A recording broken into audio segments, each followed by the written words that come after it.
सुनील भाई जो load trolley का पंचर निकालने का कैसे का जैक लगाया हुआ है। ये ट्रॉली पूरी से भरी हुई है, ये 4000 रुपये है। अभी फिट कर दिया है इन्होंने। ये हाईवे के पास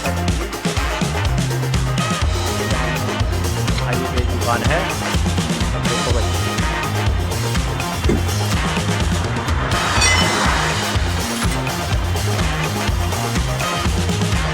मेरी आप लोगों से रिक्वेस्ट है भाई को ज़्यादा से ज़्यादा वीडियो को शेयर किया जाए।